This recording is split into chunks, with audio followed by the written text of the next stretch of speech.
Chapter 571. Rustle, rustle. 3 figures were running through the dense forest. A group of 3 creatures twice their size followed them from behind. "Hein, do something!"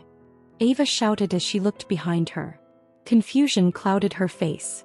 After being thrown into an unknown location, Ava had no idea what to do. She was fortunate to be standing next to Hein and Leopold when she appeared in this new place. Had it not been for them, she would have already lost her mind trying to figure out what was going on. Having talked to them for a while, she discovered that they were also clueless about the sudden situation. To make matters worse, as they were planning on exploring the area to get a better idea of what was going on, 3 large ranked creatures attacked them. Shit! Cursing out loud, Ava caught a glimpse of the approaching creatures and picked up her pace. Turning to look at Hein, who was running next to her, she raised her voice. "Do something." "What?" Hein snapped his head back to face Ava and shouted. "What in the world do you expect me to do in this situation? They are much stronger than me. I'll get torn into millions of pieces if I try to block them. Also..." Pausing mid-sentence, Hein's face twisted. He looked to be struggling to utter his next words. Taking note of his expression, Ava's face turned serious. "Also what?" "Also, my shield will get dirty." The mere thought of what would happen to his shield when he faced the beasts behind him sent shivers down Hein's spine. Could not happen. Speechlessly staring at Hein, Ava didn't know how to respond. Rather, she was just disappointed in herself. She should have seen the answer coming from miles away. Ever since the dwarven domain, Hein had never stopped obsessing over the cleanliness of his shield. Recalling all of the arguments and fights they had over this situation made Ava clench her fists in anger. Whoever turned Hein like this? Just you wait. "Hey, you two, wait up." Ava was jolted from her thoughts when she heard Leopold's tired voice. Ava almost tripped over her footsteps when she turned around. As Leopold attempted to light up the cigarette in his mouth, sparks flew in the air as Ava watched him run behind them with a cigarette in his mouth and a lighter nearby. At this moment, she couldn't quite comprehend what she was seeing. The scene before her was just too baffling for her to understand. In fact, a part of her wasn't even surprised. But to be trying to smoke while being chased by multiple ranked creatures. Only someone like Leopold would think of doing such things. "Stop trying to smoke. It's no wonder that you can't keep up with us. Your lungs don't even work." Puff. Taking a small puff while smoke diffused in the air, Leopold glanced at Ava. "My lungs are perf, cough, cough." As his footsteps slowed down, Leopold coughed uncontrollably as he choked on some of the smoke. In the meantime, Leopold's body twisted as he took out his gun from his dimensional space and shot it toward one of the creatures behind him. Bang! A powerful blasting sound echoed out as his body propelled backward, allowing him to distance himself from the creature. Unfortunately, the creature was unharmed by the sudden attack. Rather, it seemed even more enraged as its roar shook the vegetation around. Roar! That was a close one. Reloading his gun by channeling some of his mana into it, Leopold caught up with Ava and Hein. Puff. He then took another puff, completely disregarding what had happened not too long ago. "How about it? Not bad, right? Don't even." Shaking her head, Ava increased her pace. At this moment, she wanted to do nothing with the two of them. Boom. From behind her, Ava heard what sounded like a large explosion. Likewise, Leopold and Hein turned their heads to stare at the source of the noise. Their eyesight was obscured by a cloud of dust.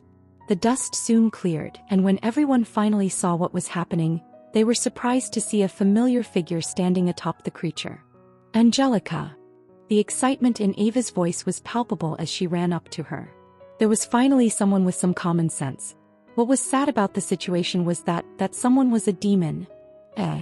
Ava's footsteps slowed as she noticed a small figure hanging from Angelica's hand as she reached her. Is that Ryan? How could she describe his current condition? He looked nothing like his usual self as his figure was incomparably pale and he looked to be on the verge of puking. "You guys are also here."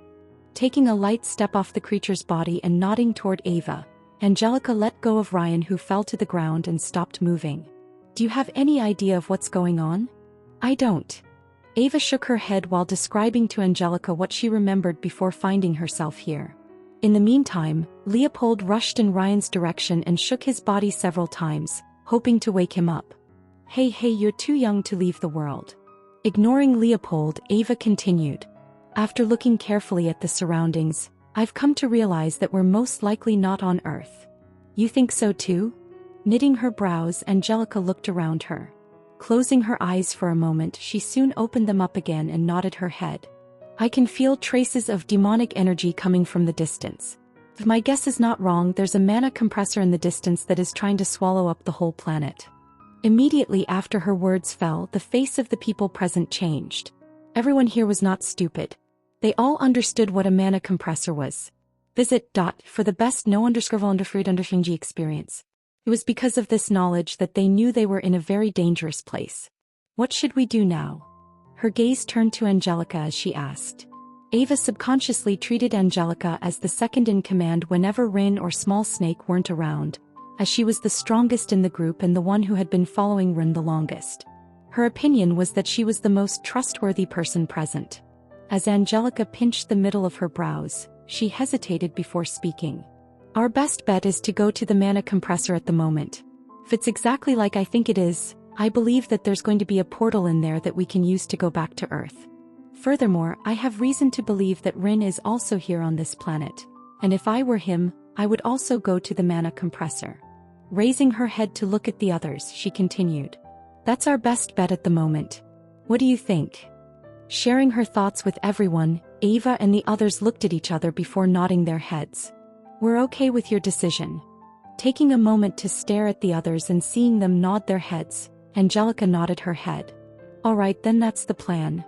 Without further ado, she turned around and prepared to head toward where the mana compressor was. However, just as he was about to move, she was stopped by Ava's. Let's go. Wait. Turning around, Angelica looked at Ava. What's wrong? Taking a moment to look at the others, Ava had a worried look on her face. Opening her mouth, she asked, Now that I think about it, where is Small Snake?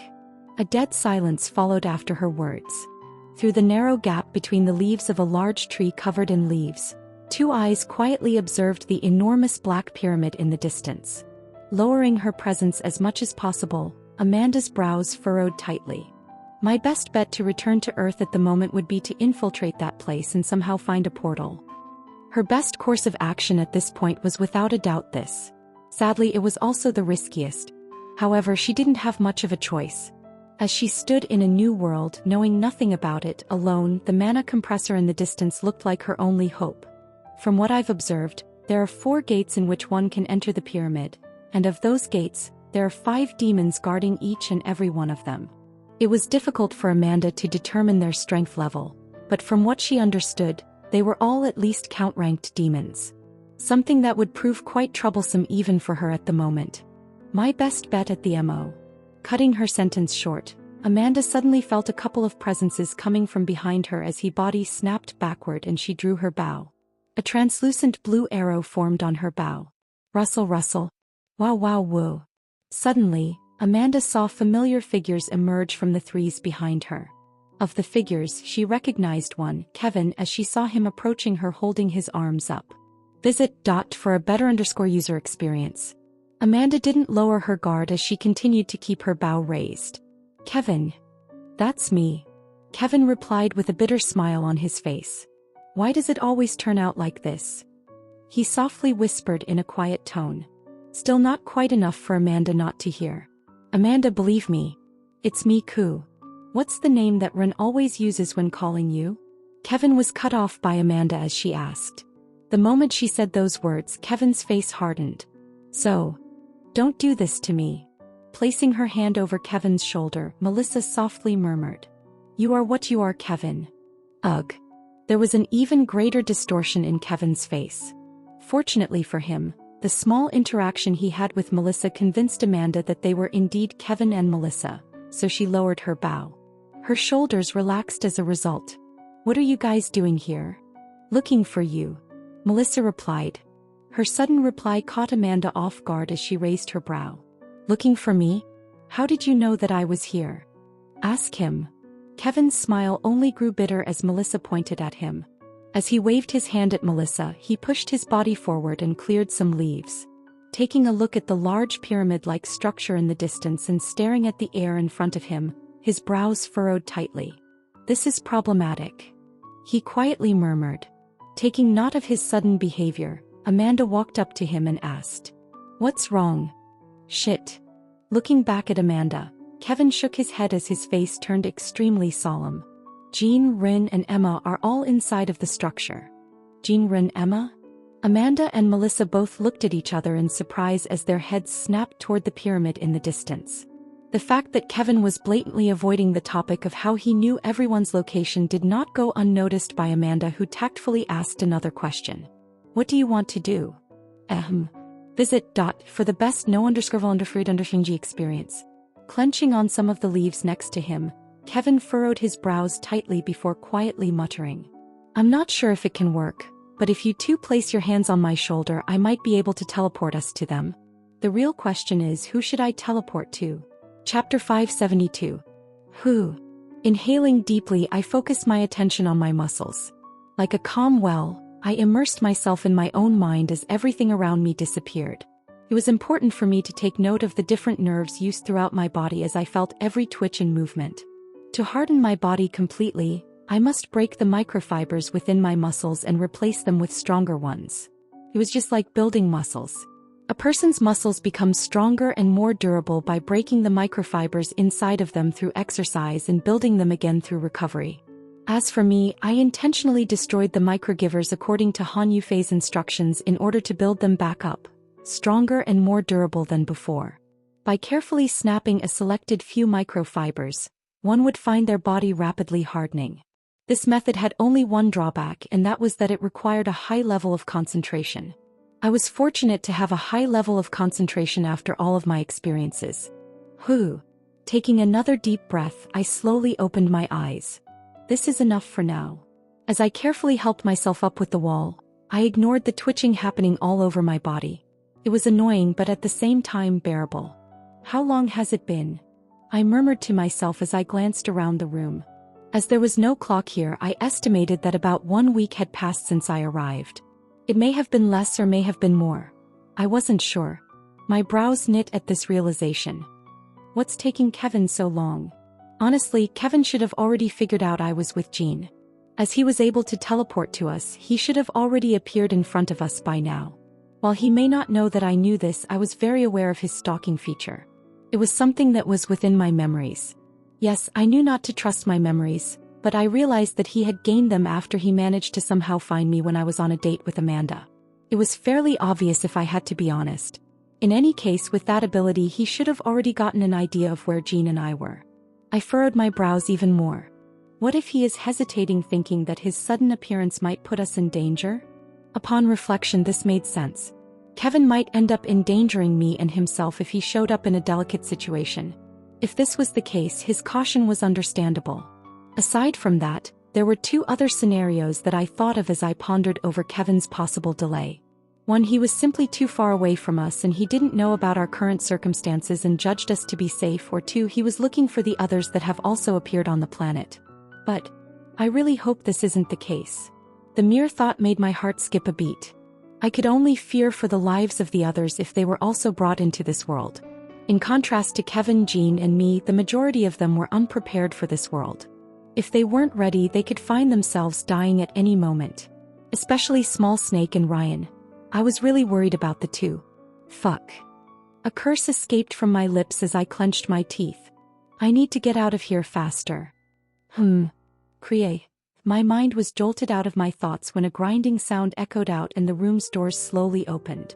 My eyes quickly closed as I noticed light spilling through the small gap in the door. As a result of my previous experience, I was prepared this time as I also covered my eyes with my hand. In any case, the sudden situation caught me off guard as I thought to myself, what's going on? My heart grew tense. For the doors to suddenly open out of nowhere, there was definitely something up. A little bit before. As Exilian, one of the demons responsible for overseeing the rooms, gazed at the black doors, he identified one room in particular. A smile spread across his face as he stared at the room. His expression caught Impedious' attention and he asked, "Why are you smiling?" "Cuckoo." A chuckle escaped from Exilian's face as he pointed toward the distance. Toward the door he was previously gazing at. "He's about to die." "What?" Slowly walking toward the door that Exilian was examining, Impedius examined it carefully with a surprised expression. His fingers touched the door for a while before letting go. You're right. He then turned to face Exilian. What should we do? Should we let him die?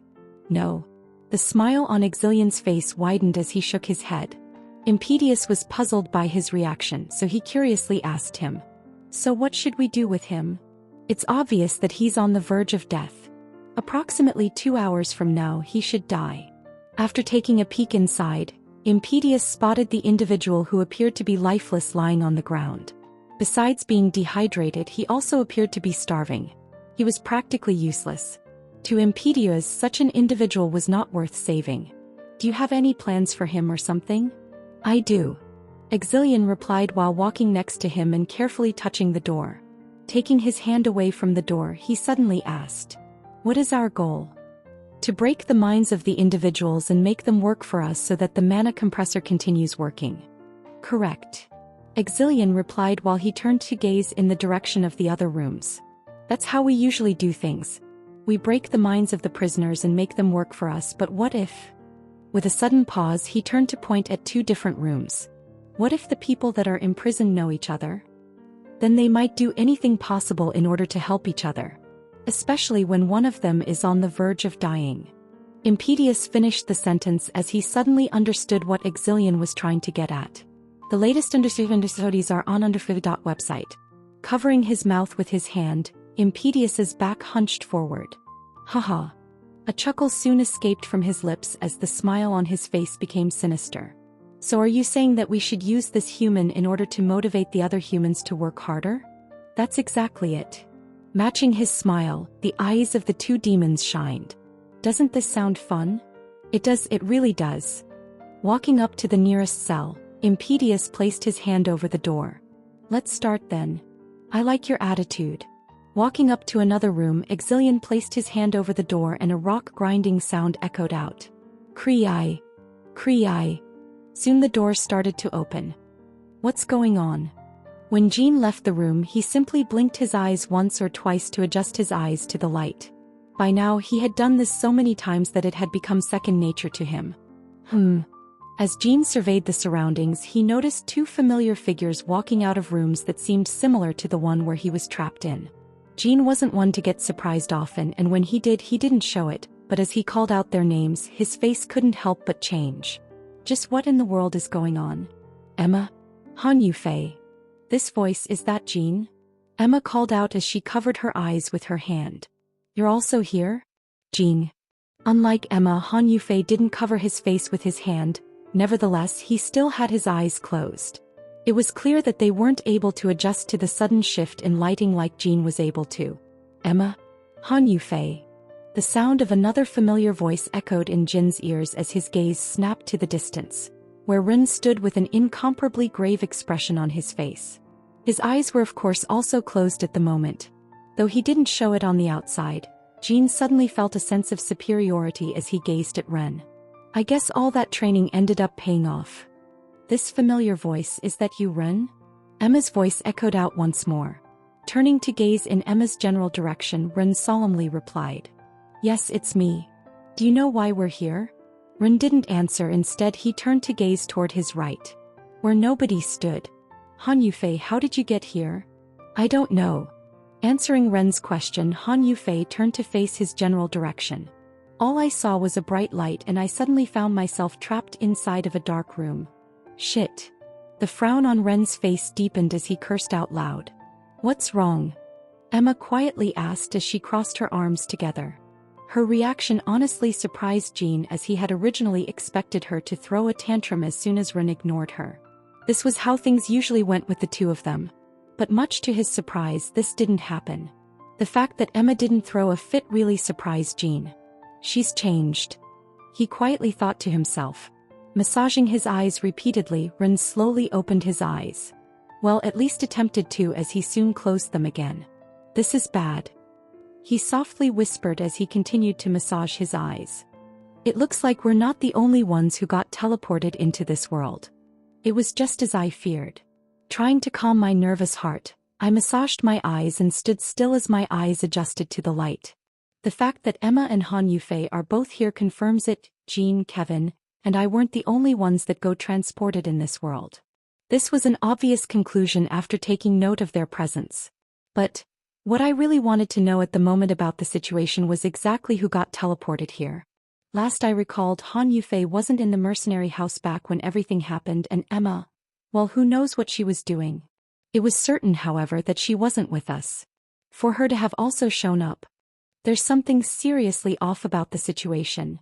The ominous feeling inside of my heart only grew with time. Massaging my eyes one more time, I slowly opened them. Ugh. As soon as I opened them, a groan escaped my mouth, but I kept them open despite the pain. This gave me a clearer understanding of what was around me and allowed me to see the others for the first time. Except for Jean, all the others looked bad. Their clothes and hair were a mess. They had a healthy complexion, but it was still paler than usual and a far cry from their past selves. They didn't look terrible, but there was something else that caught my attention. A particular room in the distance. Seeing everyone outside their own rooms, and noticing there was only one room apart from mine where no one else stood, I felt an ominous feeling. Slowly I walked up to the room. I hope it's just a random room, I thought to myself as I walked to the room. I seriously hoped it was that. Chapter 573. This will do for now.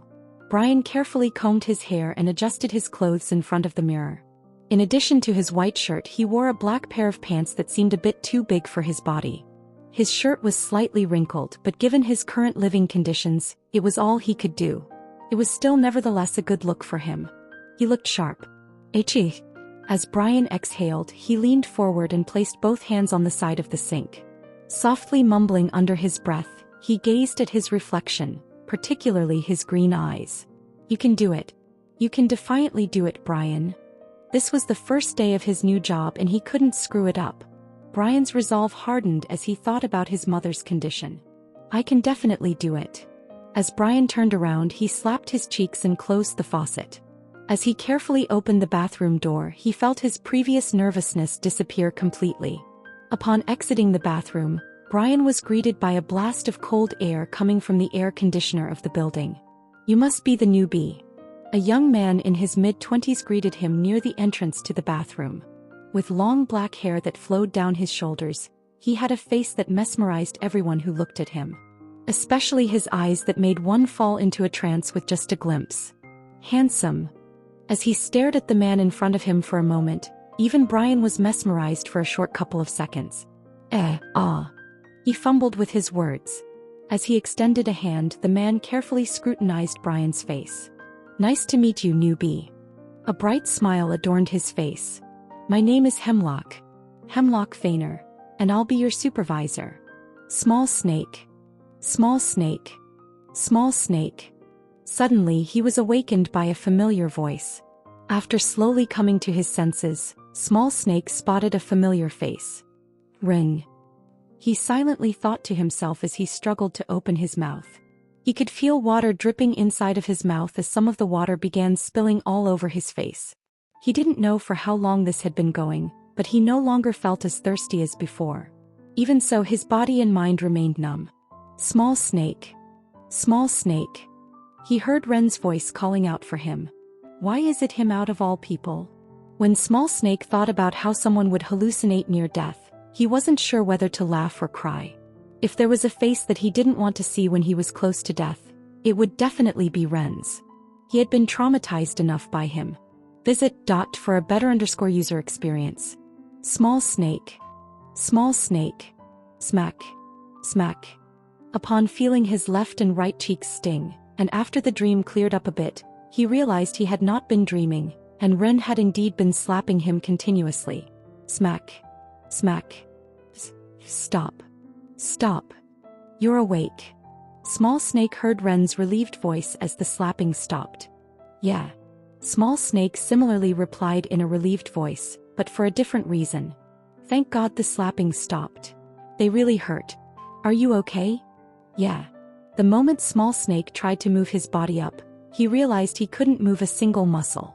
UGK. A pained groan escaped from his lips as his mind blanked. Stay down. A hand pressed down on his chest as Ren shook his head. You're still far too dehydrated to move. Fortunately, I've given you enough water to hydrate you, but your conditions are still terrible." Though Small Snake couldn't see clearly at the moment, he could see Ren's face turn bitter with worry. I guess he cares. He was somewhat happy to see this. Sometimes Small Snake really doubted that Ren cared for him, but seeing how worried he was for him, Small Snake realized that he indeed cared. He was just too much of an ass to show it. A smile spread on his face as he turned his gaze away from Ren and he stared at the ceiling. "It's bad, isn't it?" It didn't take a genius to understand that his current condition was terrible. From barely being able to move his body to feel little to no energy, Small Snake could tell. He was on the verge of death. "This sucks," Small Snake uttered inside of his mind as his eyelids grew heavier. "I don't want to die yet." There was still something that he wanted to do before dying. Something that he promised himself to accomplish no matter what. He couldn't die just yet.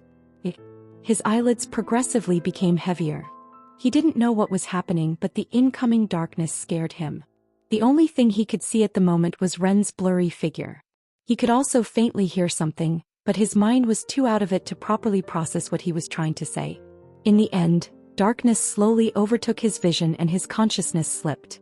Fortunately for him, he was able to make out the last words that Ren had said to him. "Have a rest."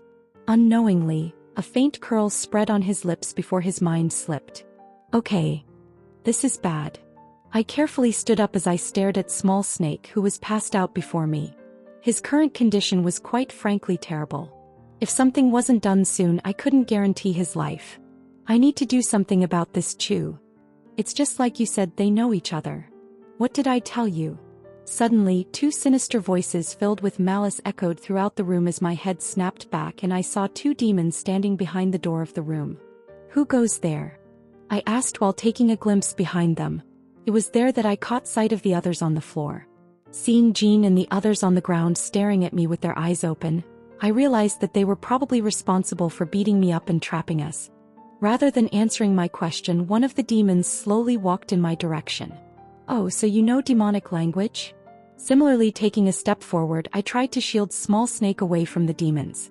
His current state was critical, and if anything happened at the moment, I feared that he would die. Shit. Just the thought made my heart palpitate with anxiety. No matter what, I can't let anything happen to Small Snake. It wasn't just because his safety was my responsibility, but because he was one of the people I knew for the longest. Even before Amanda, Kevin, and the others, he had been with me through my highs and lows.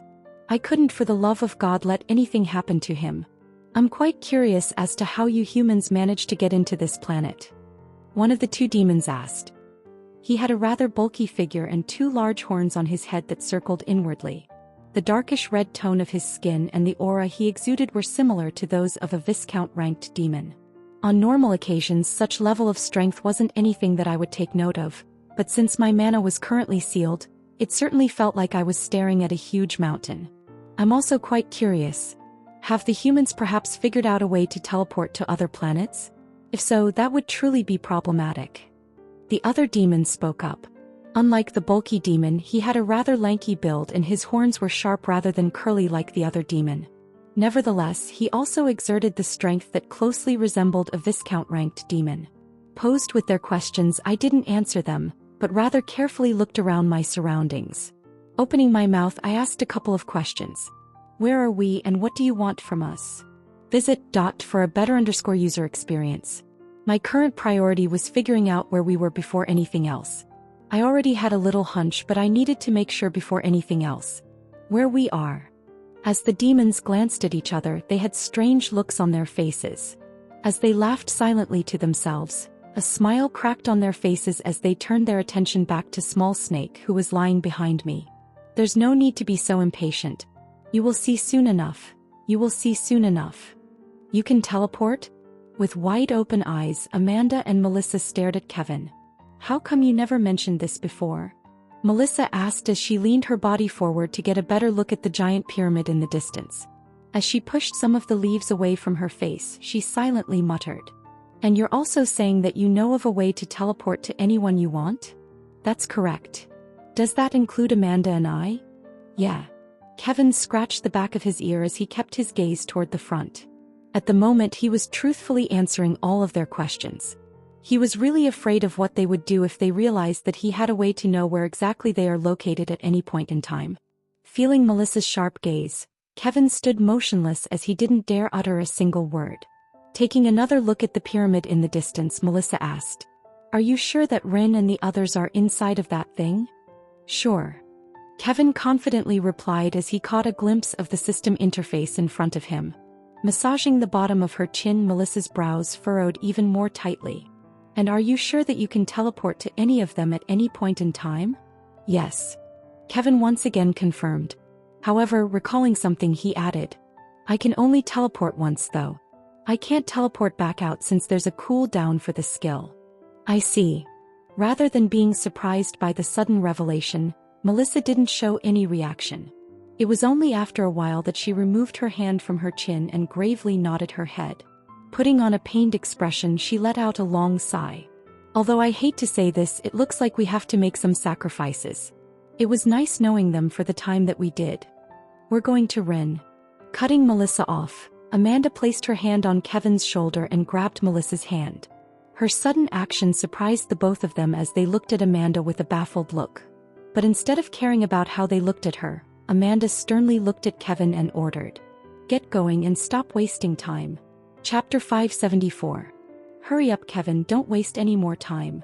The firm voice of Amanda echoed throughout the surrounding area as Melissa and Kevin stared at her, baffled. When was she ever like this? Simultaneously, they thought.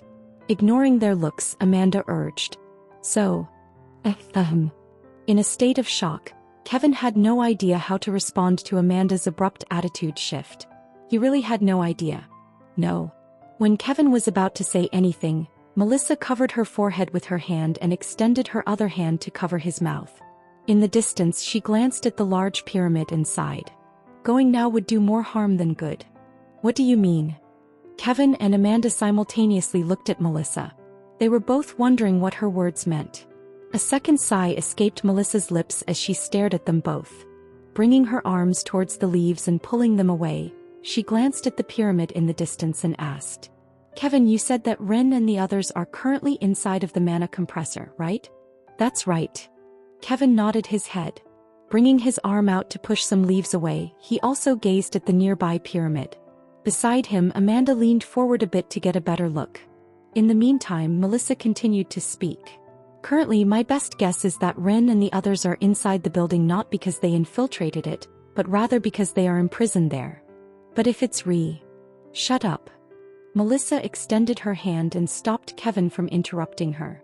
Her glare and her stern voice were enough to stop Kevin from speaking as he nodded his head. Massaging her chin, Melissa pondered for a bit before continuing. "Let me finish before you say some of your usual nonsense." She brushed the side of her hair behind her ear.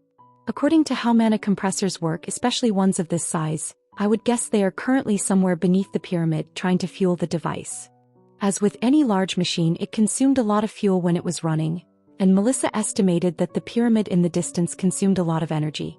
Large enough that it needed a lot of cores and ores in order to fuel. Her conclusion was that if Ren and the others were truly in the compressor, they would have gone into labor to fuel the compressor. We would not only bring trouble to ourselves, but we would also bring trouble to them if we left now." Melissa shook her head, letting go of the leaves that soon returned to their usual position, blocking her view of the pyramid. "I was only half joking when I previously said that they should be sacrificed. I mean, Emma and Jean are pretty important people. Their death would bring me quite a lot of trouble." Biting her nail, Melissa looked at Kevin and Amanda. Visit. For the best no_underfruit_G experience. In any case, you two have heard my analysis. You should now know better than to act rashly and teleport yourselves there. Her stern words prompted Amanda and Kevin to nod their heads in understanding. "Good."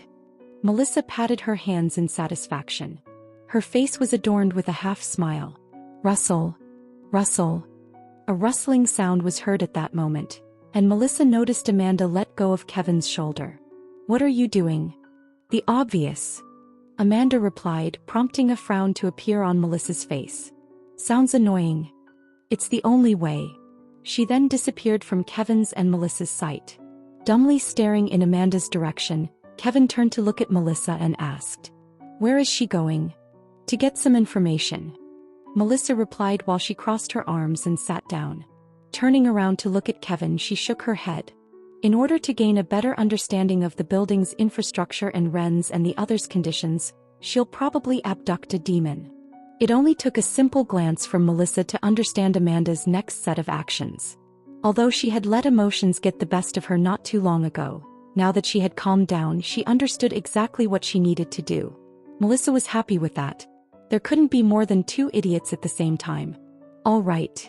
Finally understanding Melissa's point, Kevin turned back to look at the structure in the distance. I'll keep watch of the pyramid while Amanda takes care of the information gathering. This is so that I can react if anything outside my expectations happens. All right. Finally having sorted the situation out, Melissa took out a set of equipment from his dimensional space and carefully placed them in front of her.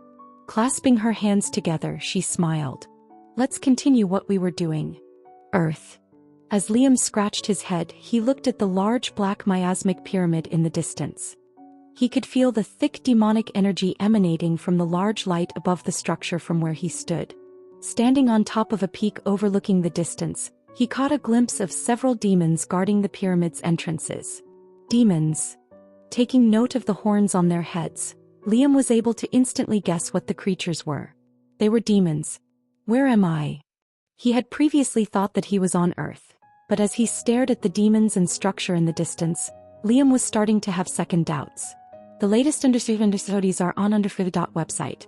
Was he perhaps still in the demon world? But how could that be? He remembered leaving with Ren's. How strange. His yellow pupils lit with a yellow hue as the world around him zoomed, and the world around him shifted. The demons guarding the door appeared to be Viscount-ranked demons and, blinking a couple of times, a frown emerged on Liam's face. I can also feel the presence of a couple of Marquis-ranked demons inside. A Duke too, but his aura feels strange. It looked rather lethargic in his eyes. Perhaps the demon was old. Liam couldn't exactly tell, but from what he was seeing, it looked to be the case. How troublesome, how troublesome. Covering his face with his hand, a sword sheath materialized in his other hand. Attacking them now would truly be a stupid idea. A very stupid one. But a glimmer of light appeared in his eyes and lightning cracked around him at that moment. Crack. Crackle. As he stepped forward, his body zoomed all the way to the pyramid's entrance. Who's there? Intruder. His sudden appearance startled the two demons guarding the place. Hey, there's no need to be this panicked. He raised both hands in the air as he muttered. However, his words did not seem to reach the demons' ears as demonic energy erupted from them. When Liam saw this, his eyes twinkled with excitement. Don't tell me I didn't warn you. Click. In the air, a subtle clicking sound resounded as the heads of the two demons fell to the ground without him moving from the spot. Thud. Rolling towards Liam's feet, he kicked the head to the side and strolled into the gates of the building where a long and dark corridor met his sight. Although it's not the same, this will do for now. Liam muttered as he walked through the corridor, and his bright yellow pupils shined in the midst of the darkness. It'll take a couple of tweaks and might be different from what he showed me, but it'll get there eventually. Humming to himself, Liam's figure soon disappeared into the building. In the dense foliage, Amanda pondered. I was being too emotional. Amanda realized just how flawed her previous thinking was after hearing Melissa's comments. She had let her emotions get the best of her. Even now, she wasn't exactly in the best state of mind.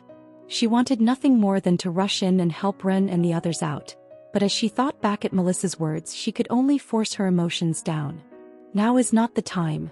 Catching a glimpse of something in the distance, a bow materialized in her hand. Immediately after that, she raised it and pulled its string. Suddenly, a thin blue arrow shot towards the distance at incredible speeds before disappearing from sight. The piercing sound in the air was just as if a sharp knife was running across a glass pane. Around Reich. She had felt something coming from that direction. Rustle. Pushing aside the leaves coming from the trees, Amanda's feet soon came to a pause. Strange. She muttered as her eyes squinted. Bending down on the ground and taking note of the ground that was burned due to her arrow, Amanda's delicate brows knit. My arrow definitely hit something. She was sure of this. It wasn't well known, But Amanda had a special talent that enabled her to tell when her arrow had hit something. Therefore she was sure that she had hit something. The fact that it didn't leave anything behind could only mean one thing. Rustle. Her head snapped back and her feet pressed against the ground lightly, enabling her to distance herself from the direction of where the sound came from.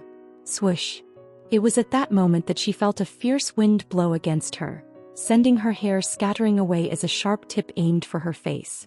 Amanda was quick to react. With her keen eyes that were honed to see the tiniest of details, she carefully avoided the sharp tips and raised her bow. Rippling waves visible to the naked eye congealed in the air, as if light itself was twisting. After that, 3 thick arrows formed on her bow. Bang! A fierce blast suddenly shot out from one of the bushes as Amanda spotted a bright white light headed in her direction. Hying! Oh fuck! After the blast, a bulky man emerged from one of the bushes holding a large shield hidden beneath a thin white cloth. Not only that, but following after him was another girl holding onto a flute in her right hand. She was currently sitting atop what seemed to be a large black wolf. One that was the size of half an elephant. A woo! The wolf's cry echoed throughout the forest. They look familiar. Amanda took a step to the side and narrowly avoided the blast coming from her. The mana in her body slowly fluctuated as she got an even better look at the people surrounding them. It was then. Wait! A crisp and pleasant voice echoed out loud as a stunning beauty with long black hair and 2 horns stepped out. Instantly, Amanda's face changed as she recognized who the demon was. It's you. Chapter 575. Amanda's face turned cold as she stared at the enchanting figure that was staring back at her from the distance. It's her. Amanda was able to recognize her with just a simple glimpse of her face. How could she not? She was the demoness that had placed a curse on her mother, and the same demon that worked for Ren, and fooled her by transforming into a cat. Pudding. The sudden recollection of Pudding resulted in a slight twitch of Amanda's hand. She managed to hide the twitch by bringing her hand behind her back. Amanda's emotions were currently in disarray as she stared at Angelica. She didn't exactly know how to react. She still couldn't quite bring herself to forgive her. Taking a deep breath, she calmed herself down. I need to stop being emotional. Amanda's face became indifferent as she remembered what she had told herself previously. After alternating between the others and realizing that they were the people Rin had once introduced, Amanda relaxed. It looks like you have also been transported into this world. Her bow disappeared into thin air, and the mana in her body stopped flowing. Following her actions, the others also relaxed. But with smoke diffusing in the air, Leopold suddenly spoke. You are Amanda. Amanda replied as she turned to look at Leopold. Taking a short glimpse of the cigarette in his hand, Amanda was at a loss for words. She couldn't quite understand how one would smoke in these circumstances. Amanda, huh? Tapping the butt of the cigarette, Leopold crossed his arms. Have we ever met before? Yes. His question caught Amanda slightly off guard. Does he not remember that I went to his daughter's concert? Halting her thought process there, Amanda's eyes suddenly sharpened.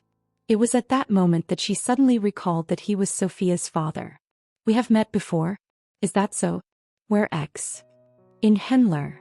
She interrupted him mid-sentence before turning to look at the others, pausing on Angelica at the end. As opposed to greeting her, she immediately began asking her questions. Amanda seemed rather distant, but it was merely because she didn't want to let her emotions get the best of her. Do you have any idea where we are? And how did you guys appear here? I was hoping you might know the answer to that. Angelica replied while staring toward the surroundings. She didn't seem to mind Amanda's distant attitude. The last thing I remember is being teleported in this place before meeting up with the others. Same for me. Crossing her arms together, Amanda pondered for a bit before she turned around and suggested, "Come with me for now." "Come with you." The others exchanged glances as Amanda's sudden actions surprised them. Amanda ignored them and went deeper into the forest. "If you guys are looking for Rin, I know where he is." Her figure vanished into the forest after that. Ugh. I groaned as I inhaled the thick, pervasive sulfuric gas that was permeating the air and burning up my nose. Additionally, my feet were burning as I walked barefoot over rocks that released steam in the air as a result of the heat. Plop. Plop. Magma bubble burst in the air from beside me as some of it landed on the surface of my clothes, burning my body and clothes. Hoo. Taking a series of calculated breaths, I tried my best to ignore the pain and continued to march forwards. It's heavy. I could barely keep my knees from buckling as I carried 2 large boulders behind my back. But it's the only way. I turned to gaze toward the far distance where I caught sight of small snake laying down on the ground with heavy sweat trickling down his pale face. Beside him were a couple of smaller rocks. Shit. I cursed as I noticed his condition. My grip on the rocks behind me firmed as I accelerated and headed towards small snake. His condition looked worse than ever. Bang. Dropping the rocks behind me, I moved to where small snake was laying. His complexion was extremely pale and his face was drenched in sweat. Hey, are you okay? Wiping the sweat on my forehead, I tried to get a better look at him, but he simply brushed my hand away. I'm fine. His weak voice echoed out. I shook my head as I noticed the tremble in his voice. You're anything but fine. Taking a deep breath, I looked at small snake's rocks and my own. My eyes turned to small snake as I slowly stood up and picked his rocks up. What are you do? Shut up. After slapping small snake in the back of his head and knocking him out, I picked up his body over my shoulder. Then moving back to my boulders, I bent my body and picked up my 2 boulders. Ugh. A sharp pain coursed through my body as I slowly lifted the boulders off the ground. I could feel the muscles of my body tear apart as blood started to drip down from the side of my lips. Ignoring the pain, I slowly moved my body forward 1 step at the stone. Thump. Thump. With each step I took, the ground beneath me shook. A sizzling sound reverberated throughout the air as my sweat dripped to the ground and instantly evaporated. Hoo. Enduring the pain and heat, I breathed in the same manner that Han Yufei taught me and slowly continued to walk forward. Despite the pain, I could feel my body slowly getting better over time. This was a result of all the training I did. I'm close. After walking for the next 10 minutes, I was able to spot a large cliff in the distance where a large black hole resided. Standing near the cliff were several demons, alongside different figures, ranging from orcs, elves and dwarves. Most notably, I also spotted a couple of familiar figures. Looks like they are already there. Gritting my teeth to the point where I thought they would shatter, I continued to head toward the hole. Faster. Hurry up. Ah. Near the hole, I could hear the demons shouting louder, and it wasn't long before I spotted what looked like a massive graveyard, filled with thousands and thousands of corpses that littered all over the hot ground. Had it not been for the sulfuric smell that permeated the surroundings, I would have already puked from the smell of the rotten corpses on the ground. Ugh. Feeling the squishy and rotten sensation on my feet as I stepped over the corpses, my stomach churned. But as I glanced at small snake on my shoulders, I continued to persist and move forward. I was almost there. What are you doing? Taking his eyes away from the pyramid, Kevin turned to look at Melissa, who seemed to be busy doing something. She seemed to be mixing a series of different colored mixtures. What am I doing? Pouring 1 test tube over the other and mixing 2 substances together, Melissa glanced at Kevin from the corner of her eyes. Did you forget our previous conversation? About the weird flowers you were previously talking about? Yeah. Melissa nodded and shook the test tube. Slowly the mixture started to turn green. Taking a careful look at it, she continued. I'm currently trying to decompose the effect of 2 different flowers I found and trying a series of new things. Uncapping the test tube, Melissa casually tossed the test tube toward the distance. Coming into contact with the ground, the test tube shattered into pieces and the liquid spilled onto the ground. Immediately after that, the vegetation around where the test tube broke apart started to slowly disintegrate and decay. Nice. A smile adorned Melissa's face as she stared at the effects of the mixture she threw. Taking out a piece of paper from her dimensional space and a pen, she jotted down a couple of things. The mixture seems to contain strong corrosives. Rustle. Rustle. A series of rustling noises echoed out and Melissa and Kevin stopped whatever they were doing and stood up. It appeared that multiple figures were heading in their direction based on the sound. A sword materialized in Kevin's hand as he prepared himself for combat. A familiar voice interrupted him just as he was about to channel his mana. It's me. Coming out from one of the bushes was Amanda, who was soon followed by a series of other familiar figures that Kevin was able to instantly recognize. It's you guys. Immediately, Kevin lowered his sword. How? His state of mind was currently in a state of disarray as he couldn't understand what was happening in front of him. How is it possible that they are also here? It was already confusing to him how Emma, Amanda, Melissa, and the others were dragged into this world. He could only explain it by the link he had created with them, but how did they get here as well? Kevin couldn't recall having set up a link with any of the people in front of him. How could they have shown up in this world as well? Just what in the world is going on? So you are also here. Jolting Kevin out of his thoughts, he spotted a familiar figure in the distance. It was none other than the demoness that worked with Ren. Angelica, was it? Quick to calm down, Kevin looked at the other people and judged Angelica to be the leader of the group. Especially after taking a quick glance at the others. But what are you doing? It's obviously a bit dirty. No, it's not. Visit. For the best no_underfruit_g experience. Just what kind of people did Ren recruit? Shaking his head, Kevin was just about to walk up to Angelica when his head suddenly snapped back and his eyes paused on the large pyramid in the distance. He wasn't the only one to react, as both Amanda and Angelica also reacted and turned their gaze toward the pyramid in the distance. Without saying anything, Kevin brushed the leaves to the side to get a better look at the pyramid. It was then that he spotted a shocking scene. It was a scene where an individual that looked to be a human walked toward the entrance of the pyramid while decapitating the heads of the two demons guarding the entrance. Most shocking was the fact that he never moved from his spot the entire time. What? Kevin's eyes opened wide in shock. While he was shocked by the idea of someone barging into the pyramid through the front door, he was most shocked by the sword art he used. It was the same as Ren's. How? Kevin wasn't the only one startled by this, as Amanda's eyes met Kevin's. What's going on? They both wondered at the same time. It's him. It was then that Angelica's voice echoed out. Both Amanda and Kevin turned their head to gaze at her. You know him. Biting her lip and nodding bitterly, Angelica glanced at Kevin out of the corner of her eye. Yeah. With a squint of her eyes, she softly murmured. He is someone that Rin brought, and is someone that Rin said is even more talented than him. In spite of her soft voice, Amanda and Kevin felt her words ring powerfully inside their heads as they couldn't comprehend what she was saying. More talented than Rin? How was that possible? Rin was already on the verge of breaking through to rank by the age of 21 to 22, and was already so strong. And now he was saying that there was someone even more talented than him? Staring at Angelica, Kevin couldn't help but ask again. Is that true?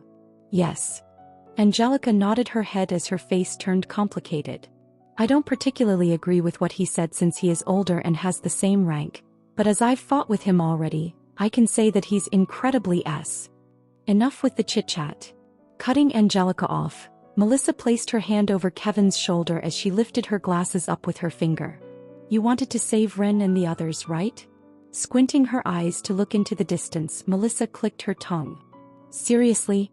Why bother recruiting someone that recklessly goes into enemy territory and doesn't even bother killing them? Does this guy even know that demons have cores? Angelica and the others turned to face the pyramid following Melissa's words and noticed that the demons that had been decapitated were gradually regenerating. Everyone's face turned weird when they noticed this. Especially Angelica, who covered her face with her hand. He most likely forgot this. Forgot? Seriously? Melissa's face cringed. Shaking her head, she gripped Kevin's shoulder. I can't be bothered. Anyways, Kevin, you better hurry up and teleport everyone to where Rin is. Once the demons regenerate, they will most likely alert the other demons, and that will most likely be the best chance for us to fetch that sack of SHQM. Halfway through her sentence, Melissa coughed and silently mumbled.